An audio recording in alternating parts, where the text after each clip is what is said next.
Satunya ini 5.000. 5.000? Iya. Emang ada untungnya? Ada. Kalau nggak ada untungnya nggak bakalan saya jual, saya makan sendiri. Emang kalau 5.000 tuh buat teteh untung berapa itu? Teteh jual 5.000 tuh, dapat Iya. untung berapa? Modal berapa? Ini modalnya paling kalau misalnya dijual modal satuan ini 2.000.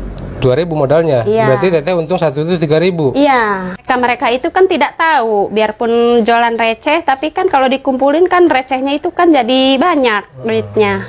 Jadi orang-orang itu nggak ada yang tahu. Kalau orang-orang tahu hasilnya bisa lumayan besar, ya orang-orang juga pasti semuanya pada pengen jualan. Nanti kebanyakan orang jualan nggak ada yang beli.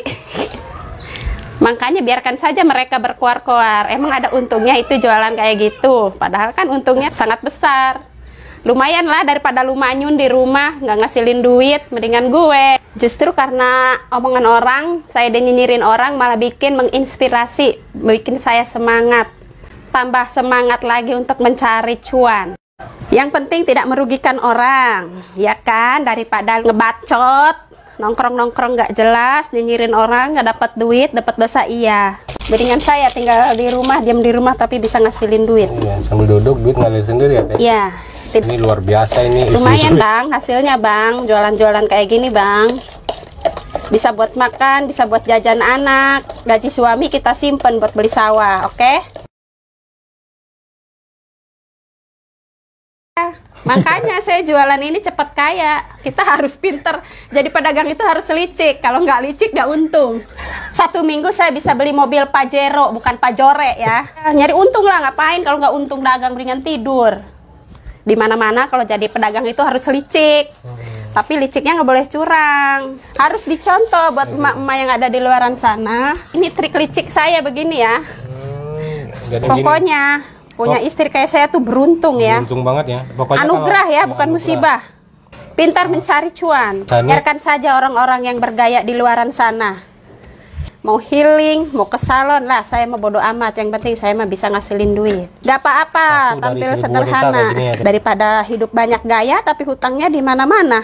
Mendingan saya penampilan gembel, tabungannya di mana-mana.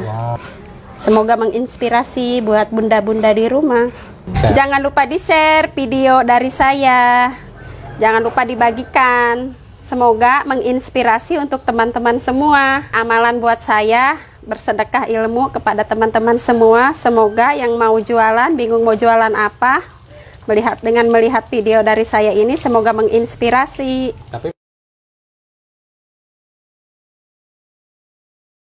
Saya kan dulunya mikir gimana caranya bisa ngasilin duit tapi tanpa harus ninggalin anak-anak. Ya begini jalannya bikin usaha di rumah. Dengan menontonnya video saya ini, semoga emak-emak yang ada di luaran sana semoga menginspirasi, bisa ikut jualan di rumah, bisa sambil jaga anak, bisa sambil ngerjain kerjaan rumah, tapi bisa menghasilkan cuan. Iya, awalnya saya kan lihat-lihat di YouTube tentang makanan, tentang jajanan. Terus saya memodifikasi lagi, terus saya kasih resep rahasia biar orang nggak tahu, biar rasanya lebih enak. Lumayan bang, hasilnya bang, jualan-jualan kayak gini bang.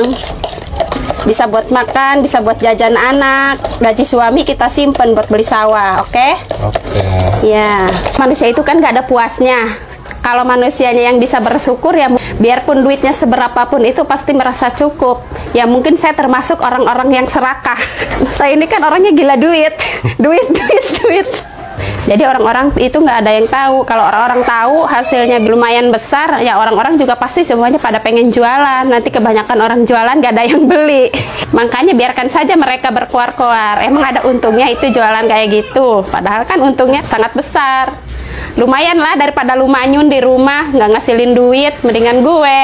Yang penting tidak merugikan orang, ya kan? Daripada ngebacot, nongkrong-nongkrong nggak jelas, nyinyirin orang, nggak dapat duit, dapat dosa iya.